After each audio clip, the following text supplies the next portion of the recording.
కానీ ఇలాంటి జరిగినప్పుడు సరైన చర్య ఇమీడియట్ గా తీసుకోవడం, అమ్మయ్య బ్రతుకు జీవుడా బయటపడిపోయింది చాలురా బాబు అనుకునే వాళ్ళు ఎక్కువ, కానీ మీలాగా ప్రశ్నించే వాళ్ళు పోరాడేవాళ్ళు తక్కువ.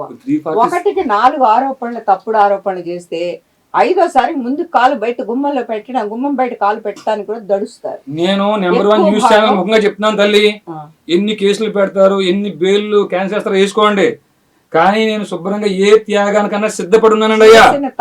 నేను సిద్ధపడి ఉన్నాను. నేను ఆఫీసర్లు మీరు ఐఏఎస్లు అవ్వచ్చు, ఐపీఎస్లు అవ్వచ్చు, ముఖ్యమంత్రులు అవ్వచ్చు, ఎవరైనా ధర్మం ముందు ఎవరో ఎక్కువ కాదయ్యా.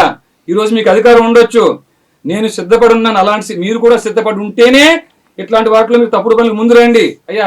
ఏదో వాళ్ళు చెప్పారు వీళ్ళు చెప్పారని తప్పుడు కేసులు పెట్టినా. అమ్మ ఖమ్మంలో తల్లి 5 మంది ఉన్నారు మా టీంలో, 5 మంది ఖమ్మం అమ్మాయిలు, వాళ్ళు రిమాండ్ అయి ఉన్నారు ఇదే కేసులో. వాళ్ళ ఇంటికి ఖమ్మం పోలీసులు వెళ్ళి నైట్ అర్ధరాత్రి 1:30కి ఆ భర్తల్ని ఈడ్చుకుని పోలీస్ స్టేషన్కి వెళ్ళి మీరు వీర రాఘవరెడ్డి మీద కేసు పెట్టండి, మా భార్యల్ని మాకు తెలియకుండా ఎత్తుకెళ్ళిపోయాడు అని కేసు పెడితే ఎస్సీ ఎస్టీ వాళ్ళు లంబాడీస్ ఎస్టీ కదమ్మా కేసు రిజిస్టర్ చేస్తాం, మీ భార్యకి 2 రోజుల్లో బెయిల్ వస్తుంది, మీరు ఈ కేసు పెట్టకపోతే 1 year అయినా బెయిల్ రాదు.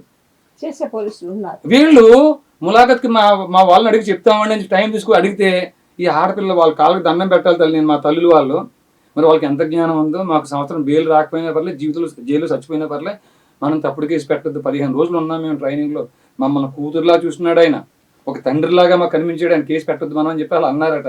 వాళ్ళ పాదాలకు ఎన్నిసార్లు ముఖ్యం తక్కువే తల్లి, మాకు బెయిల్ వచ్చేస్తుందా, తప్పుడు కేసే పెట్టేద్దాం, మాకైతే బెయిల్ వచ్చేస్తుంది కదా, ఆడిపోతే మాకేంటని వాళ్ళ ఆలోచించలేదు తల్లి.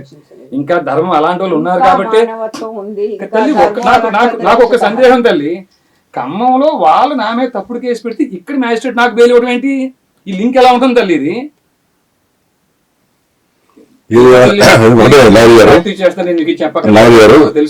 ఒక విషయం ఏంటంటే, ఇప్పుడు ఇదంతా ఏంటంటే, నేను మీ సర్వీసులో ఇప్పటివరకు దాదాపు 30 సంవత్సరాల సర్వీస్ ఉంది మీకు, 35 ఏళ్ళు మీ సర్వీసులో అనేక కేసులు చూస్తుంటారు కదా. ఇట్లా ఈ తప్పుడు కేసులు ఈ రకంగా పెట్టి అది నిరూపించబడక వాడు 5 ఏళ్ళు 6 ఏళ్ళు తిరిగి బయటకు వచ్చిన తర్వాత నాకెందుకు లేదు వెళ్ళిపోకుండా ఎవరన్నా తిరిగి మళ్ళీ ఇట్లా యాక్షన్ తీసుకోమని అప్లై చేస్తారా లేదా?